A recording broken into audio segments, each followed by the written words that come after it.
ഈ വെള്ളാപ്പള്ളി നടേശന്റെ വിഷയത്തിലും SSFന്റെ ഭാഗത്തുനിന്നും കാര്യമായ ഒരു പ്രതിഷേധം കാര്യങ്ങളൊന്നും കണ്ടില്ല.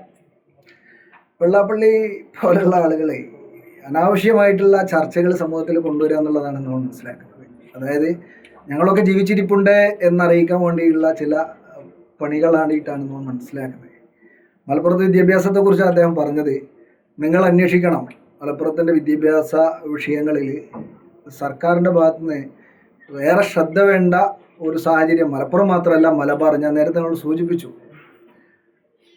SLC കഴിഞ്ഞ കുട്ടികൾക്ക് 50,000-ലധികം കുട്ടികൾക്ക് പഠിക്കാൻ അവസരമില്ലാതെ നിൽക്കുന്ന, അല്ലെങ്കിൽ പഠിക്കാൻ കൃത്യമായി അവസരം നിഷേധിക്കപ്പെടുന്ന ഒരു തലമാണ് മലബാറിലുള്ളത്. മലപ്പുറത്ത് അന്വേഷിച്ചാൽ സർക്കാർ എഞ്ചിനീയറിംഗ് കോളേജ് ഒരെണ്ണം പോലും ഇല്ല എന്നതാണ് യാഥാർത്ഥ്യം.